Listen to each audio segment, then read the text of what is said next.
Hi hello friends, ಎಲ್ರಿಗೂ VSSDB Kannada blogs ಚಾನಲ್ಗೆ ಆತ್ಮೀಯವಾದ ಸ್ವಾಗತ ಸುಸ್ವಾಗತ. ಫ್ರೆಂಡ್ಸ್, ಇದು ಭದ್ರಕಾಳಿಯ ದೇವಸ್ಥಾನ. ಈ ಇಂದಿನ ವ್ಲಾಗಲ್ಲಿ ನೋಡಿರ್ತೀರಾ ನನ್ನ ವೀಡಿಯೋಸಲ್ಲಿ. ಹಾಗೆ ಇಲ್ಲಿ ಇವತ್ತು ಭದ್ರಕಾಳಿಯ ಹಬ್ಬ ಅಂದರೆ ಒಂದು ಭದ್ರಕಾಳಿ ಹಬ್ಬ ಅಂತ ಹೇಳಿದ್ರೆ ತುಂಬ ರೀತಿ ವಿಧಿವಿಧಾನದಲ್ಲಿ ಮಾಡ್ತಾರೆ. ಅಂದರೆ ಒಂದು 14 ದಿನದ ಹಿಂದೆ ಕಟ್ಟಾಕ್ತಾರೆ. ಕಟ್ಟು ಅಂತ ಹೇಳಿದರೆ ಅವಾಗ ಒಂದು ತೆಂಗಿನಕಾಯಿ ಹೊಡಿಬಾರ್ದು, ಮೊಟ್ಟೆ ಹೊಡಿಬಾರ್ದು, ಮರ ಹತ್ತಬಾರ್ದು, ಹಸಿರು ಕುಯ್ಬಾರ್ದು, ಈ ಥರ ಕೆಲವೊಂದು ಫುಲ್ ವಿಧಿವಿಧಾನಗಳೊಂದಿಗೆ ನೆರವೇರಿಸಿ ಕಡೆಯ ಒಂದು ದಿನ ಕಳಿ ಹಾಕೋದು ಅಂತ ಹೇಳ್ತೀವಿ. ಕೆಲವೊಂದು ಕಡೆ ಬೇಡು ಹಬ್ಬ ಅಂತ ಹೇಳ್ತಾರೆ, ಬೋರ್ಡ್ ಹಬ್ಬ ಅಂತ ಹೇಳ್ತೀವಿ ನಮ್ಮ ಕಡೆ. ಈ ಥರ ವಿಧ ರೀತಿಯ ಹೆಸರಲ್ಲಿ ಕರಿತೀವಿ. ಕೆಲವೊಬ್ರದ್ದು ಅರ್ಕೆ ಇರುತ್ತೆ, ನಾವು ಈ ಥರ ವೇಷ ಹಾಕ್ಕೊಂಡಿರ್ತೀವಿ ಅಂತ. ಕೆಲವೊಬ್ಬರು ಪ್ರೀತಿಗೆ ಅವರವರ ಒಂದು ಪ್ರೀತಿಗೆ ಹಾಕ್ಕೊತಾರೆ. ಈ ಹಬ್ಬಕ್ಕೆ ಅಂತ ಹೇಳಿ ಎಲ್ಲೇ ಹೊರಗಡೆ ಹೋಗಿರಲಿ, ಮಕ್ಕಳು ಎಷ್ಟೇ ದೂರ ಇರಲಿ, ಬೆಂಗಳೂರು, ಮೈಸೂರು, ಡೆಲ್ಲಿ ಎಲ್ಲೇ ಇರಲಿ, ಇದೊಂದು ಹಬ್ಬನ ಯಾರೂ ಮಿಸ್ ಮಾಡ್ಕೊಳ್ಳೋಕ್ಕೆ ಇಷ್ಟನೇ ಪಡೋದಿಲ್ಲ. ನಿಜವಾಗ್ಲೂ ಖುಷಿಯಾಗುತ್ತೆ. ಯಾಕಂತ ಹೇಳಿದ್ರೆ ಆ ಒಂದು ಸಂಪ್ರದಾಯನ ಈಗಿನ ಮಕ್ಕಳು ಕೂಡ ಮುಂದುವರ್ಸ್ಕೊಂಡು ಹೋಗ್ತಾ ಇದ್ದಾರೆ ಅಂತ ಹೇಳಿದರೆ ನಿಜವಾಗ್ಲೂ ಅದೊಂದು ಒಳ್ಳೆ ವಿಚಾರ ಅಂತಲೇ ಅಂದ್ಕೊಬೇಕು. ಯಾಕೆಂದರೆ ಇವಾಗಿನ ಒಂದು ಜನ್ರೇಷನಲ್ಲಿ ಎಲ್ಲ ಕೆಲವೊಂದು ಹಳೆ ಆಚರಣೆ ಪದ್ಧತಿಗಳನ್ನ ಮರಿತಾ ಇದ್ದಾರೆ. ಅಂಥದ್ರಲ್ಲಿ ನಮ್ಮ ಈ ಚಂಬಬೆಳ್ಳೂರಿನ ಬೋರ್ಡ್ ಹಬ್ಬ ಇದೆಯಲ್ವಾ, ಇದಂತೂ ಎಷ್ಟು ಅಂತ ಹೇಳಿದ್ರೆ ತುಂಬಾ ಪ್ರಸಿದ್ಧಿ ಪಡೆದಿದೆ. ಆ ಒಂದು ಹಬ್ಬದ ವಿಡಿಯೋನ ನಾನಿಲ್ಲಿ ಶೇರ್ ಮಾಡ್ಕೊತಾ ಇದ್ದೀನಿ. ಯಾಕೆಂದರೆ ಆಲ್ಮೋಸ್ಟ್ ನಮ್ಮ ಒಂದು ಕೊಡಗಿನ ಕಡೆ ಅವ್ರಿಗೆ ಗೊತ್ತಿರುತ್ತೆ ಹೊರತು ಹೊರಗಿನವ್ರಿಗೆ ಈ ಹಬ್ಬದ ಬಗ್ಗೆ ಇದು ಯಾಕೆ ಹಿಂಗೆ ಈ ಥರ ಎಲ್ಲ ಬಟ್ಟೆ ಹಾಕೊಂಡು ಕುಣಿತಾರೆ ಆ ಥರ ಎಲ್ಲ ಯೋಚನೆ ಮಾಡ್ತಾ ಇರ್ತೀರಾ. ಆ ಥರ ಏನಿಲ್ಲ. ಅದೊಂದು ಈ ಹಬ್ಬದ ಒಂದು ವಿಶೇಷತೆ, ಇದೇ ಹಬ್ಬದ ವಿಶೇಷತೆ. ಕೆಲವೊಂದು ಆಗ ಶಿವರಾತ್ರಿಯಲ್ಲಿ ಬೇರೆ ಥರ ವೇಷ ಹಾಕ್ಕೊಂಡು ರಾತ್ರಿ ಇಡೀ ಜಾಗರಣೆಯಲ್ಲಿ ಹೋಗ್ತಾ ಇದ್ರಲ್ವಾ. ಇದು ಭದ್ರಕಾಳಿ ಹಬ್ಬಕ್ಕೆ ಅಂತ ಹೇಳಿದ್ರೆ ಭದ್ರಕಾಳಿಗೋಸ್ಕರ ಅವರು ಹೊತ್ಕೊಂಡು ಹರಕೆ ತೀರಿಸೋದು, ಇಲ್ಲ ದೇವ್ರನ್ನ ಒಂದು ಖುಷಿ ಪಡಿಸೋದು ಅಷ್ಟೇ ಹೊರತು ಇನ್ಯಾವುದೇ ರೀತಿ ಇನ್ನೊಬ್ಬರ ವೇಷಭೂಷಣವನ್ನು ಬೇರೆ ರೀತಿಯಲ್ಲಿ ತೋರಿಸೋ ಒಂದಿದೇನಿಲ್ಲ.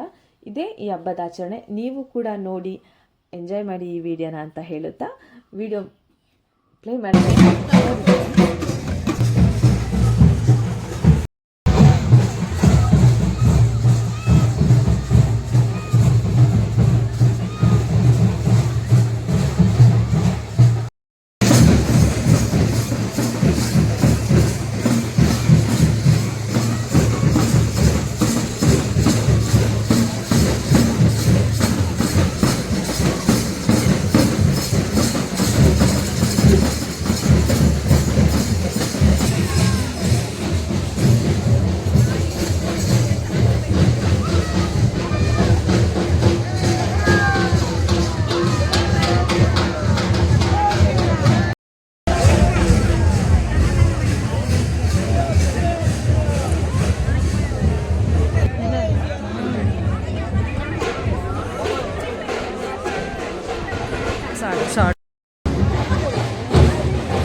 ಎಲ್ಲರೂ ವಿಡಿಯೋ ನೋಡ್ಕೊ ಬಂದ್ರಿ ಅಂತ ಅನ್ಕೊತೀನಿ. ಎಲ್ರಿಗೂ ಖುಷಿ ಆಯಿತಾ? ಯಾವ ಥರ ಇತ್ತು ನಮ್ಮ ಒಂದು ಆಚರಣೆ ಪದ್ಧತಿ? ನಿಮಗೂ ಇಷ್ಟ ಆಯಿತಾ? ಏನು ಅನ್ನಿಸ್ತು ಅಂತ ದಯವಿಟ್ಟು ಕಮೆಂಟ್ ಬಾಕ್ಸಲ್ಲಿ ಕಮೆಂಟ್ ಮಾಡಿ. ಎಷ್ಟೊಂದು ಚೆನ್ನಾಗಿರುತ್ತೆ ಅಲ್ವಾ? ಅದರಲ್ಲೂ ಈ ವರ್ಷ ಸ್ವಲ್ಪ ಕಮ್ಮಿನೇ, ತುಂಬಾ ಜಾಸ್ತಿ ಇರುತ್ತೆ. ಇನ್ನೂ ಬೇಕಾದಷ್ಟು ಬೇರೆ ಬೇರೆ ಥರ ಎಲ್ಲ ವೇಷ ಹಾಕೊಂಡು ಬರ್ತಾರೆ. ಆದರೆ ಈ ವರ್ಷ ವೀಕ್ ಡೇಸಲ್ಲಿ ಹಬ್ಬ ಬಿದ್ದಿದ್ದರಿಂದ ಸ್ವಲ್ಪ ಕೆಲಸದಲ್ಲಿ ಇರೋರೆಲ್ಲ ಸ್ವಲ್ಪ ಬಂದಿಲ್ಲ ಅಂತ ಅಂದ್ಕೊತೀನಿ. ಕಳಿಗಳು ತುಂಬ ಕಮ್ಮಿ ಇತ್ತು, ಆದರೂ ತುಂಬಾ ಚೆನ್ನಾಗಿತ್ತು, ಸಖತ್ತಾಗಿತ್ತು ಮಾತ್ರ. ನಿಮಗೂ ಕೂಡ ನಮ್ಮ ಒಂದು ಸಂಪ್ರದಾಯ, ನಮ್ಮ ಒಂದು ಹಬ್ಬದ ಆಚರಣೆ ತುಂಬ ಖುಷಿಯಾಗಿದೆ ಅಂತ ಅಂದ್ಕೊತೀನಿ. ಹಾಗೆ ನಿಮಗೆ ಈ ವಿಡಿಯೋ ಇಷ್ಟ ಆಗಿದರೆ ದಯವಿಟ್ಟು ನಮ್ಮ ಚಾನಲ್ನ ಸಬ್ಸ್ಕ್ರೈಬ್ ಮಾಡ್ಕೊಳ್ಳಿ, ಮತ್ತು ನಿಮ್ಮ ಫ್ರೆಂಡ್ಸ್ಗೂ ಹೇಳಿ ನಮ್ಮ ಚಾನಲ್ನ ಸಬ್ಸ್ಕ್ರೈಬ್ ಮಾಡ್ಕೊಳ್ಳಿಕ್ಕೆ ಅಂತ ಹೇಳುತ್ತಾ, ಈ ವಿಡಿಯೋ ಬಗ್ಗೆ ನಿಮ್ಗೆ ಏನು ಅನ್ನಿಸ್ತು ಅಂತ ಕಮೆಂಟ್ ಬಾಕ್ಸಲ್ಲಿ ಕಮೆಂಟ್ ಮಾಡಿ ಫ್ರೆಂಡ್ಸ್. ಹಾಗೆ ಇನ್ನು ಮುಂದೆ ಬರುವ ಪ್ರತಿಯೊಂದು ವೀಡಿಯೋಸ್ಗೂ ನಿಮ್ಮ ಸಪೋರ್ಟ್ ಹೀಗೆ ಇರಲಿ ಅಂತ ಹೇಳುತ್ತಾ ಈ ಒಂದು ವಿಡಿಯೋನ ಇಲ್ಲಿಗೆ ಮುಗಿಸ್ತಾ ಇದ್ದೀನಿ ಫ್ರೆಂಡ್ಸ್. ಟೇಕ್ ಕೇರ್, ಬಾಯ್ ಬಾಯ್.